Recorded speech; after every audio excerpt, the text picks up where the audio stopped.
So today I'm going to talk to you about what makes you a great bookkeeping client. Now, for those who don't know, I have two businesses, my Profit First for Tradies coaching business and my Efficient Tradie bookkeeping business.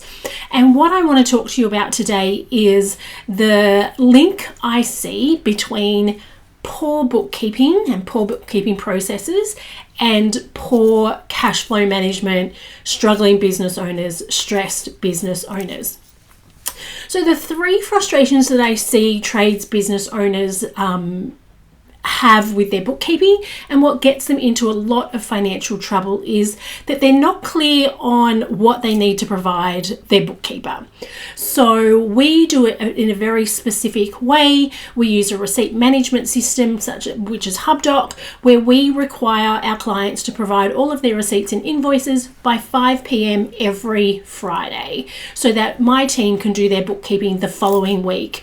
So they're only ever a few days max a week behind on their bookkeeping.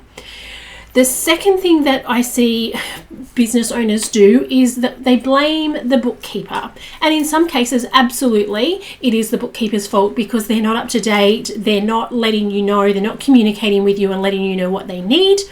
And the third thing I see happen a lot is the business owner just ignores everything that's going on from a bookkeeping perspective. So often when clients come to us for bookkeeping, they're behind with their BAS lodgements, they're behind on various other lodgements, they're behind on their bookkeeping, their tax returns haven't been completed for a little while. That is all very normal, and we absolutely help our clients get up to date and get that all sorted, but ignoring the issues won't solve them. So what I really want you to be thinking about and what you should be doing is firstly knowing exactly what you need to do and by when for your bookkeeping. Now, if you don't have an amazing bookkeeper at the moment who is on top of all of this and is stepping you through, telling you what's required at the end of the week, what's required at the end of the month, what's required at the end of the quarter and the end of the year, and so on and so forth, well, then it might be time to have a conversation with them and ask them if they can please let you know on a regular basis every single thing you need to provide for them. Now, some bookkeepers will do this like we do, this is just standard practice for us. Others don't, and they're happy to get a bunch of your information at the end of the month or the end of the quarter and then catch you up for that quarter.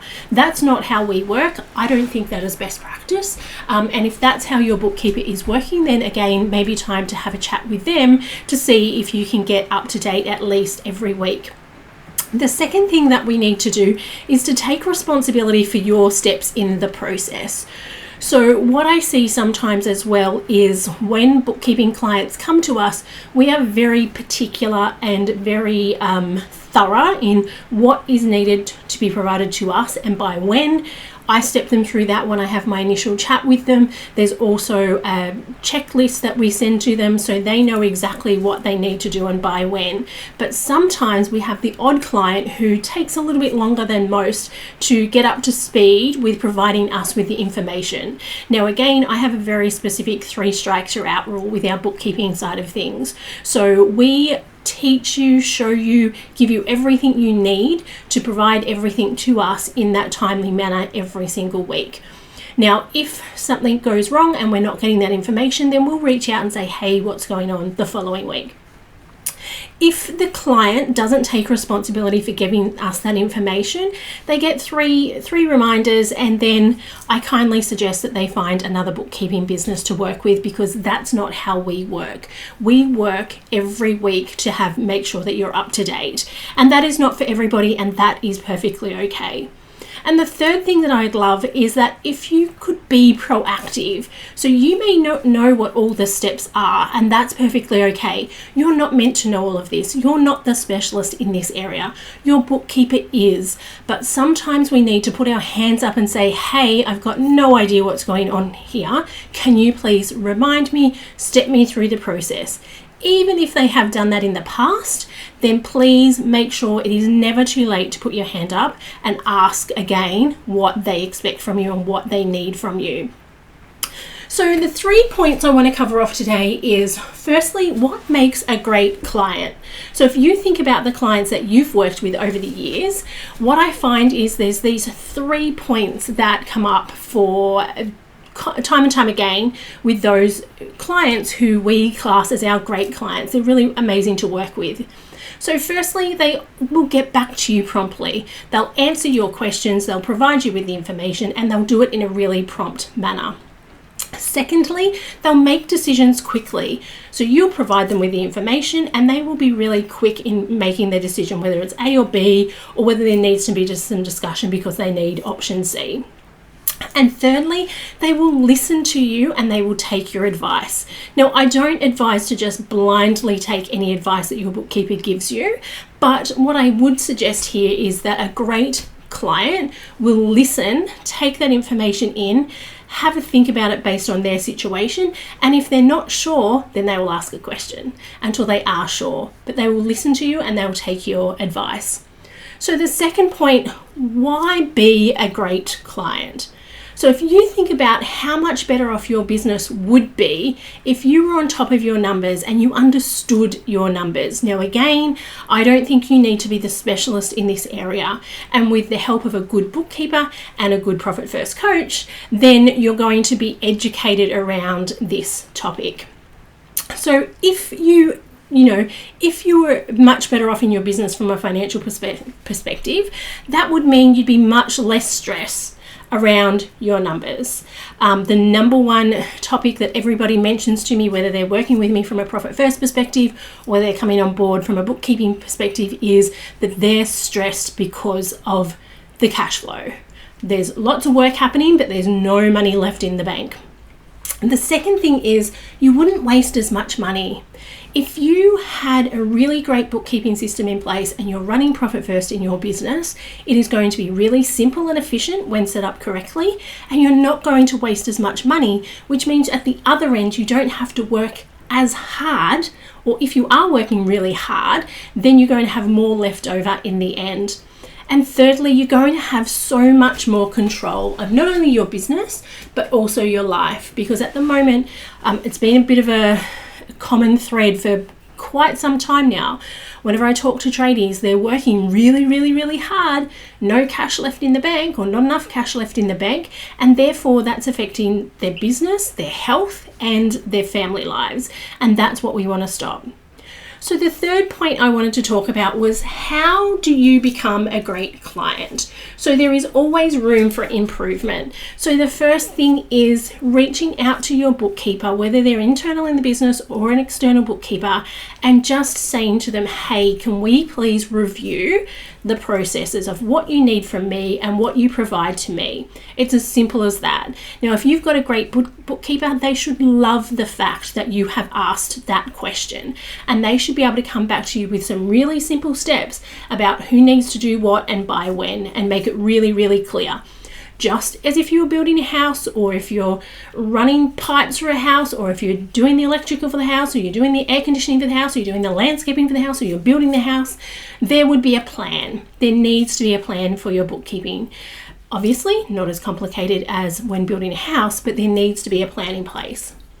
The second thing you need to be is willing to do things differently. Oh, but we've always done it that way. I always say to that, how's that been working for you? You're usually not speaking to me because everything is rosy. You're usually speaking to me because things are a bit messy and a bit out of control. So if we keep doing things how we've always done them, we're going to get the same result. And you're already telling me that that's what you don't want. So please be willing to try things and do things differently. Now, a great bookkeeper will have a certain way that they work like we do, but we will still then customize that to the client. But we have a framework that we start with. Just like when I'm working with Profit First with clients in their businesses, we have a framework that we start with, and then the key is the customization of that framework to make it even simpler and more efficient for you and your business. And then the third thing is to please, and I can't stress this enough, if your bookkeeper requests information from you, provide it to them immediately. as soon as possible, within 24 hours max. If you're not sure why they've asked or you're not sure what they're asking, please again, back to that open communication. Go back to them and ask them exactly what they mean. Why do they need it if you need to understand why they've asked for that piece of information? But please don't hang off on giving them that information, because what many people don't realize is until they get that information, they can't continue to do your bookkeeping, and it holds up the process. So it then becomes drawn out and exhausting and annoying. But what many people don't realize is it's actually your fault because you haven't provided the information that they required. Now, that's not the case in every scenario. Sometimes you provide the information and your service provider is not great and they don't do the work promptly. But for the most instances that I see when we're working with clients is that they haven't provided information, and it's usually because they're not sure what they need to provide. And again, not being willing to put your hand up and ask why we need that information then has that cascade effect. So please keep those points in mind. So as I said, the three things: what makes a great client? You're going to get back to them promptly, make decisions quickly, you're going to listen and take advice. Second point, why be a great client? You're going to be less stressed, you're not going to waste as much money, and you're going to have more control of your business and of your life. And then thirdly, how do we become a great client? Prompt and open communication. Be willing to do things differently, and please provide the information that is requested of you quickly. Now, there is a checklist below on these steps. Feel free to download it, share it with your bookkeeper, have the conversation with them around how you can become a great client, because that is going to have such huge effects, not only on your bookkeeping, but on your cash flow, your business, and your life. So my final tip that I want to leave you with is, this is not going to magically happen. It's not going to magically get better. There's nobody sprinkling fairy dust or waving a magic wand and making this all perfect. We have to put our hands up when things aren't working and ask our specialist, and in this case, our bookkeepers, what's not working? How can we fix it? Because I tell you time and time again, the feedback I get from the clients that come on board with us from a bookkeeping perspective is, I didn't know it could be this easy. It was so much complicated before. There's been such a weight lifted off my shoulders. I can't believe I didn't do this sooner. So it is possible, but we have to put our hands up and we have to take the first step. And if you would like to have a chat with me around discussing how you can improve your bookkeeping process, then please, again, there is a link below. Click on that, book in a call, come with an open mind, and we can have a discussion around either how you can come on board and work with us, or some questions that you need to ask your existing bookkeeper so that you can make that process and that existing relationship much, much better than it already is.